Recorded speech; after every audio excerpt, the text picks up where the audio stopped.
Puji Tuhan, selamat sore Bapak Ibu Saudara yang dikasihi Tuhan.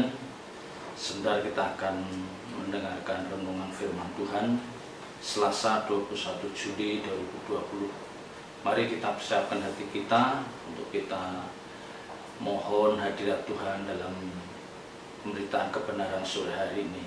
Kita awali dalam doa. Bapa di surga, kami bersyukur atas segala kasih dan kemurahan-Mu, penyertaan dan pimpinanmu. Kami ada seperti selayaknya kami ada saat ini.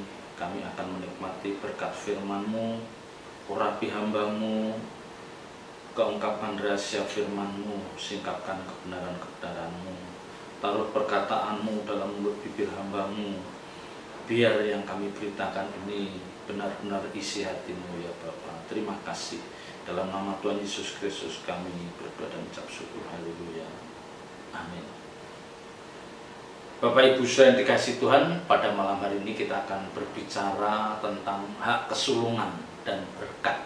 Ya, hak kesulungan merupakan hak istimewa rohani, di mana di dalamnya termasuk keunggulan martabat dan juga keunggulan kuasa, dan tentunya orang-orang yang memiliki hak kesulungan akan mendapatkan berkat 2 kali lipat.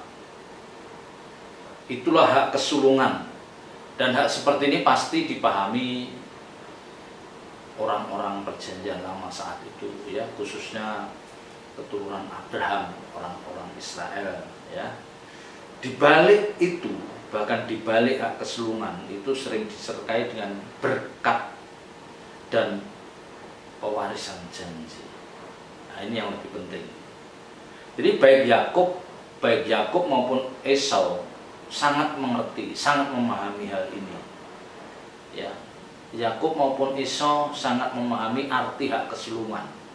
Tetapi di antara keduanya mungkin memiliki cara pandang yang berbeda tentang hak kesulungan ini. Yakub menganggap, ya, hak kesulungan ini, Yakub memiliki pemahaman yang lengkap tentang hak kesulungan ini, karena di balik itu tersembunyi berkat-berkat rohani yang tidak ternilai. Maka sekalipun secara budaya, secara kultur, hak kesulungan itu harus jatuh pada anak sulung, namanya juga hak kesulungan. Tetapi Yakub berusaha bagaimana dia bisa mendapatkan hak kesulungan itu dari kakaknya Esau. Ya, jadi kalau menurut adat, menurut budaya, hak kesulungan itu pasti jatuh pada anak sulung. Tapi di sini Yakub tidak menyerah, ya. Dia tetap merindukan dan dia berjuang untuk bisa mendapatkan hak kesulungan itu. Sekalipun akhirnya menggunakan cara yang tidak terpuji. Ya, dia menggunakan cara yang tidak terpuji.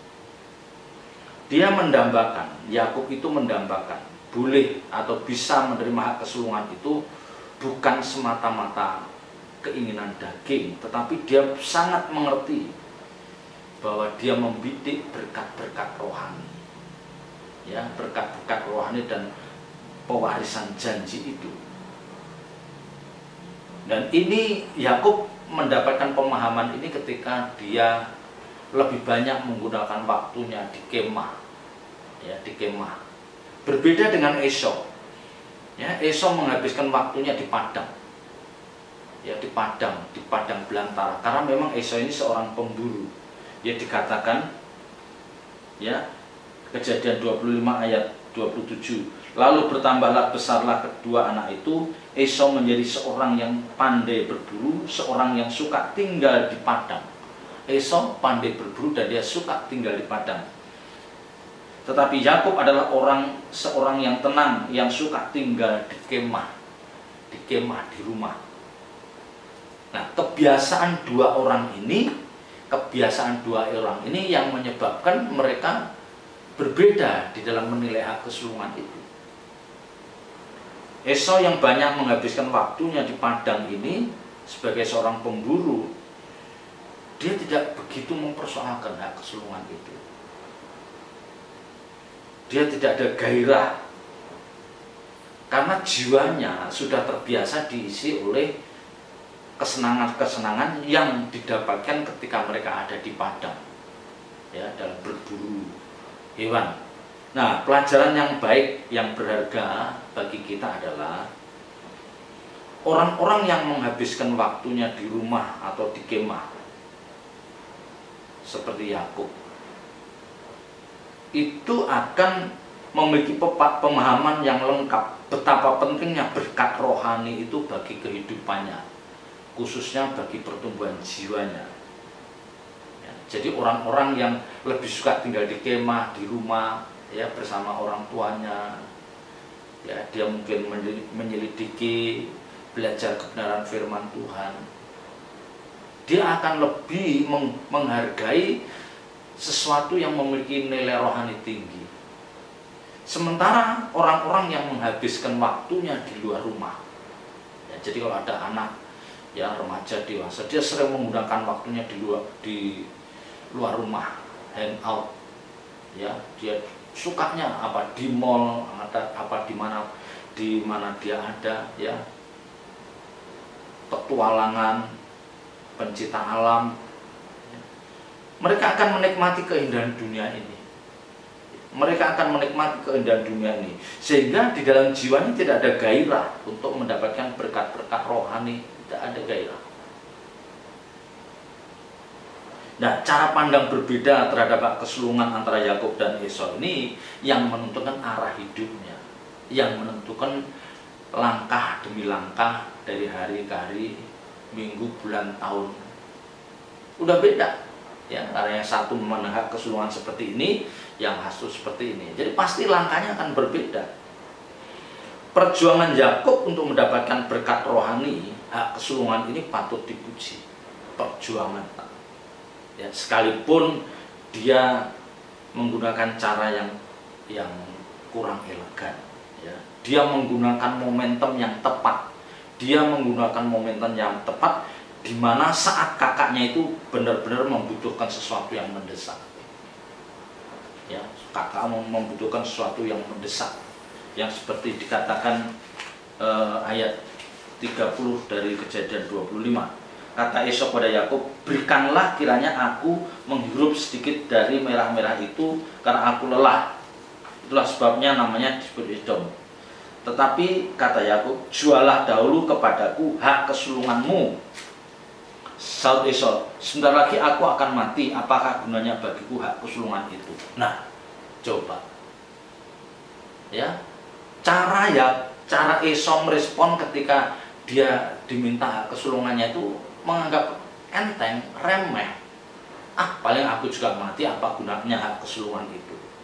Nah, ini yang membedakan cara berpikir mereka.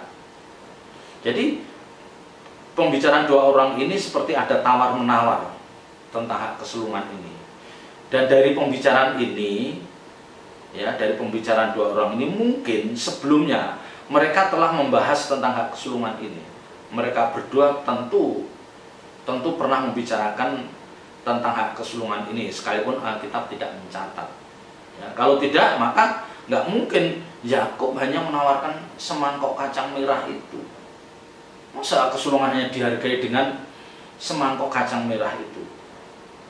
Jadi selama ini mungkin Yakub melihat perangai kakaknya, si Esau itu, dia tahu, ya, dia bisa menangkap bahwa Esau itu nggak peduli dengan hak kesulungan, sehingga di dalam diri Yakub timbul keyakinan dia bisa mendapatkannya, dan dia pakai momen itu untuk mendapatkannya. Sementara Esau, dia tidak memiliki pemahaman tentang hak kesulungan, ya sudah, dia lepas itu aja. Dia rela menukarkan hak kesulungan itu dengan semangkok kacang merah. Ini satu tindakan yang bodoh, ya, sungguh sangat menyedihkan. Maka di dalam Ibrani 12 ayat 16, Ibrani 12 ayat 16 dikatakan, "Jangan ada orang yang menjadi cabul atau mempunyai nafsu yang rendah seperti Esau, yang menjual hak kesulungan untuk sepiring makanan." Jadi kalau ada ayat di dalam Perjanjian Lama terus dimunculkan lagi di dalam Perjanjian Baru, itu pasti ada sesuatu yang penting dari ayat itu. Termasuk di sini apa? Keputusan Esau untuk menukar hak kesulungan ini dengan sepiring makanan. Ini sangat-sangat menyedihkan. Ya. Ayat ini tidak menyatakan bahwa tindakan Esau itu disamakan dengan cabul atau nafsu yang rendah. Esau benar-benar tidak menghargai nilai dari hak kesulungan itu. Ya, hak kesulungan itu berbicara tentang berkat rohani. Ya, tentu di belakang berkat rohani itu akan diikuti dengan warisan janji-janji yang memang luar biasa. Ya, pemahaman Esau terhadap hak kesulungan ini sangat menyedihkan. Pelajaran yang terbaik bagi Bapak Ibu Saudara dan saya, setiap kita orang percaya harus bisa memahami sesuatu yang rohani. Ya, kita harus memiliki pandangan, cakrawala berpikir kita harus luas, bahwa sesuatu yang rohani itu yang akan membuat kita bernilai di hadapan Tuhan. Ya, sesuatu yang rohani itu apa? Misalnya mendengarkan firman Tuhan, membiasakan diri mendengarkan firman Tuhan, membaca Alkitab, membangun misbah doa pribadi. Ini satu nilai rohani yang tidak boleh kita tinggalkan. Kalau orang percaya tidak menghargai dan menilai sepele, menganggap sepele hal ini, maka orang seperti ini tidak akan pernah bertumbuh rohaninya. Ya. Jadi segala sesuatu yang berbicara tentang yang rohani, yang akhirnya akan memperbaiki kualitas manusia batiniah kita, itu yang harus kita perjuangkan. Ya. Jadi misalnya ditawarin, di sana ada seminar ya dengan pembicaranya hamba Tuhan yang dipakai Tuhan. Terus di satu sisi kita ada acara yang tidak begitu penting. Kita harus tahu mana yang lebih penting. Hadir di seminar itu diberkati kebenaran firman Tuhan, yang itu adalah berkat kekal yang akan merubah cara pandang kita, atau kita hanya hadir dalam acara-acara yang tidak begitu penting. Ya, ini yang mengajarkan pada Bapak Ibu Saudara dan saya sebagai orang percaya. Jangan kita menghabiskan waktu kita untuk sesuatu yang tidak membuat rohani kita bertumbuh. Jangan. Ya, jangan nonton film larut malam, hangout dengan teman-teman di kantor, dengan teman-teman yang tidak takut akan Tuhan, menghabiskan waktu di mall, ya, di mall yang ya boleh kita ke mall, tapi harus tahu waktu. Ya, pilih hari yang tepat, waktu yang tepat. Jangan gatel gitu loh. Kayak kalau nggak pergi ke mall kayaknya ada yang sakit gitu. Jangan. Mari kita belajar untuk memahami ini berkat rohani, ini berkat kekal yang akan membawa saya memiliki kualitas hidup yang lebih baik. Oh, ini sesuatu yang tidak membuat saya lebih baik, lebih mengasihi Tuhan. Nah, itu kita harus membedakan. Ya, jangan seperti Esau ini, ya, menjual hak kesulungan hanya untuk sepiring makanan. Jangan kita membuang waktu kita, membuang waktu yang berharga untuk bersekutu dengan Tuhan lewat misbah doa, itu hanya untuk sesuatu yang tidak bernilai. Jangan. Menyedihkan. Hari-hari akhir ini adalah hari-hari yang penuh dengan tantangan pencobaan. Dunia tidak menjanjikan menjadi lebih baik. Ya, jujur ya, kita memasuki masa-masa yang sulit. Kita banyak ketemu orang-orang yang kurang baik, tidak tulus, orang yang egois, orang yang matre duniawi. Kita akan ketemu orang-orang seperti itu. Kita jangan terbawa arus, Bapak Ibu Saudara. Jangan terbawa arus. Mari kita bisa mengendalikan diri kita dengan baik. Ya. Kalau kita menurutin seperti orang dunia, selera jiwa kita seperti selera jiwa orang dunia, nafsu kita rendah. Ini yang dikatakan nafsu kita rendah. Ya, selera kita murahan, yang akhirnya tidak berdampak terhadap pembentukan manusia batiniah kita, tidak berdampak sama sekali. Yang akhirnya kalau ini kita biarkan, akhirnya orang-orang seperti ini bisa terhilang dari hadapan Tuhan. Orang seperti ini terhilang. Karena apa? Dia tidak memiliki lapar dan haus akan firman. Dia nggak ada kerinduan untuk masuk dalam hadirat Tuhan. Enggak. Dia merasa dipuaskan Dia akan merasa senang kalau dia bisa menikmati seperti yang orang dunia nikmati. Nah, ini sebetulnya yang sering saya katakan, ini sebetulnya sukacita semu. Ya, ini sukacita semu. Ini palsu. Karena nanti dengan berjalannya waktu, kita tidak akan membanggakan hal ini, tidak akan membanggakan hal ini. Yang ada nanti kita adalah penyesalan. Penyesalan yang ada. Ya, jangan menghabiskan waktu kita untuk hal-hal yang tidak baik. Ya, ini sangat penting Bapak Ibu Saudara. Jadi kita bisa membayangkan kalau kita melihat ada seorang anak, seorang yang sudah cukup dewasa, mungkin dia sudah lulus SMA atau di perguruan tinggi, tapi dia membiasakan menghabiskan waktu itu di tempat-tempat yang murahan. Misalnya menghabiskan waktunya di pasar. Yo, ada pasar, namanya pasar apa? Dia di situ menghabiskan waktunya di terminal. Ya, menghabiskan waktunya di tempat-tempat rawan, banyak kejahatan. Dan dia ternyata menikmati. Ya kan kita tahu ada mana terminal Senen lah, Blok M lah, Pulau Gadung. Nah, dia senang ada di suasana seperti itu. Ada kepuasan sendiri dari jiwanya. Menghabiskan waktunya di karaoke yang gak jelas, di mall-mall, dan jiwanya merasakan kenyamanan. Nah, ini membahayakan. Ini membahayakan. Jangan Bapak Ibu Saudara. Kita harus menghabiskan waktunya di tempat yang tepat, misalnya di rumah. Ya, dengan orang tua kita, dengan saudara kita.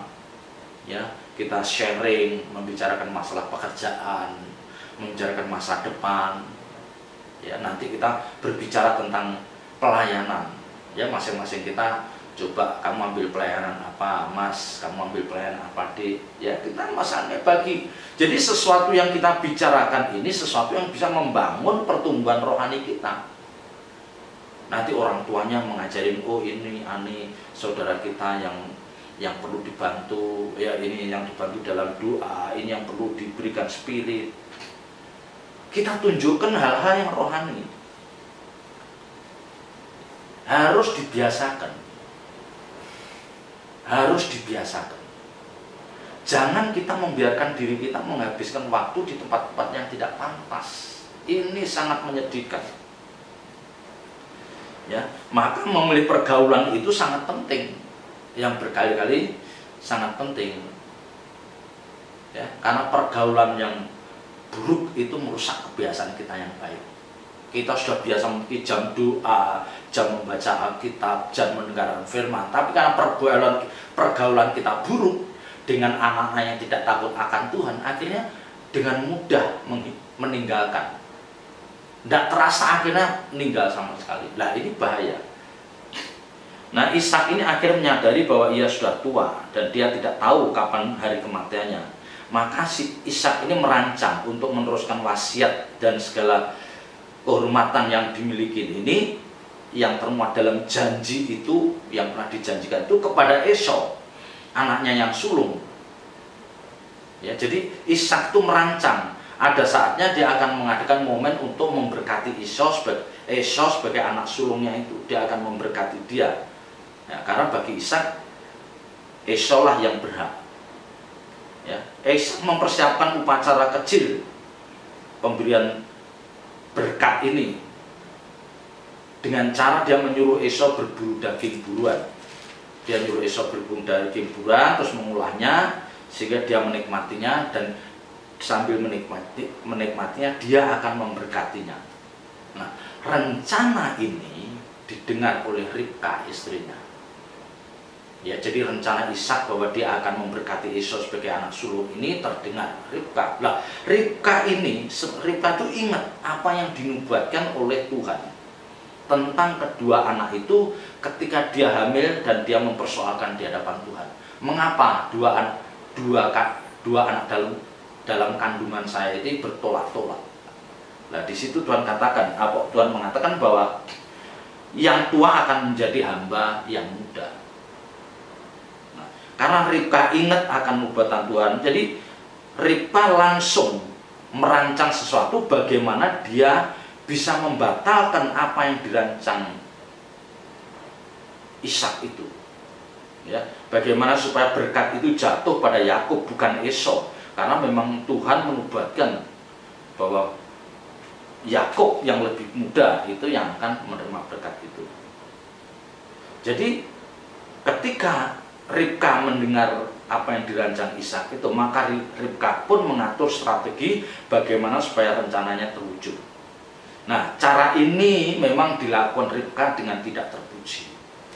Ya, memang mungkin tidak terpuji, tapi dia berpikir, aku harus menggenapi nubuatan itu supaya hak kesulungan berkat itu jatuh pada Yakub.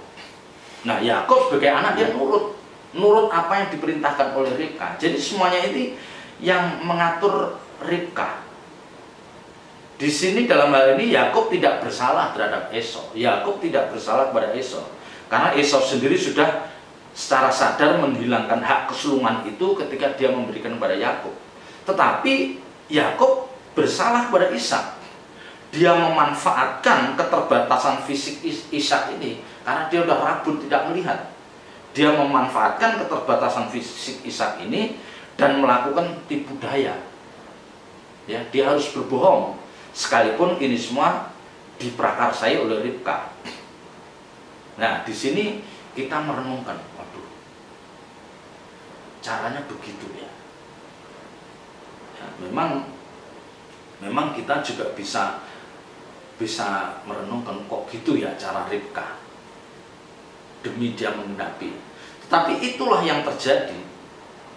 Itulah yang terjadi.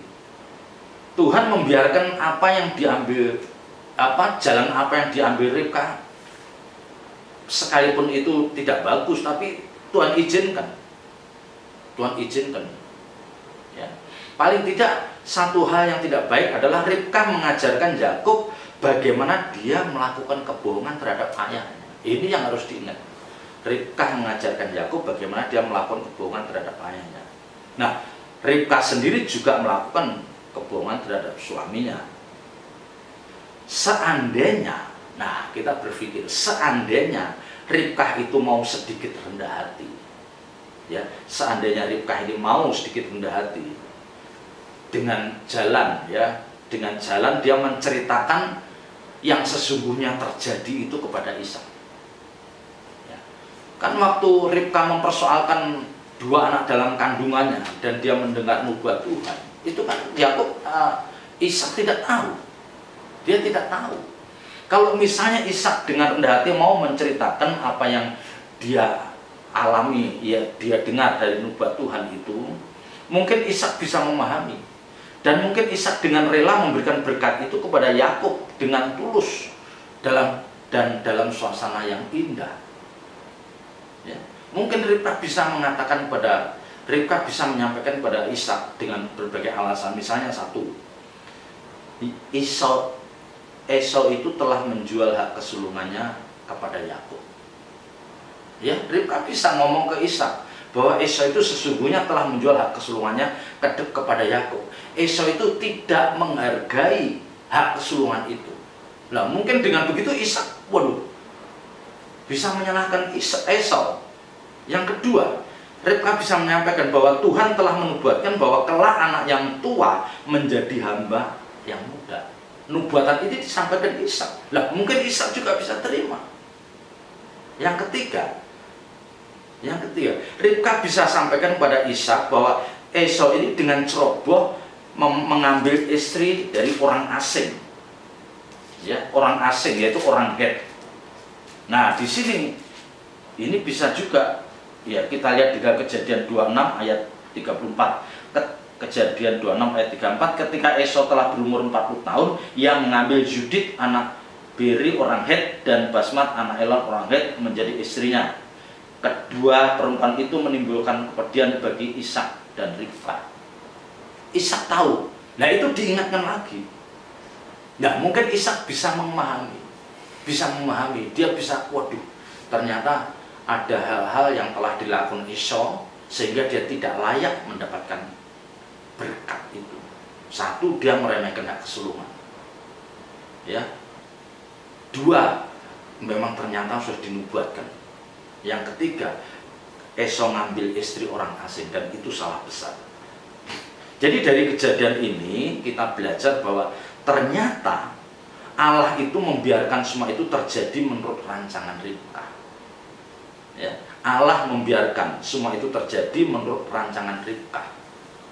Ya, yang tentu mendapat celaan dari banyak orang.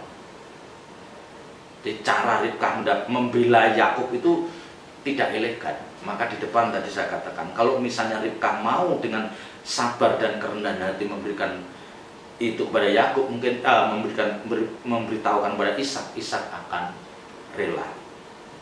Ya, jadi ternyata Allah membiarkan semua itu terjadi menurut rancangan Ribka, yang tentu mendapat kurang simpati dari banyak orang. Di sini terlihat bahwa kesalahan-kesalahan yang dilakukan oleh manusia tidak membatalkan rencana Tuhan. Nubuatan Allah tidak dibatalkan oleh apapun tindakan manusia.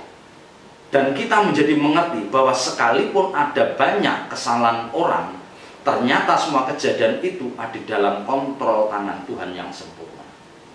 Semua kejadian itu ada di dalam kontrol tangan Tuhan yang sempurna. Jadi cara apapun yang dilakukan orang, tetap Yakub memang berhak menerima janji itu.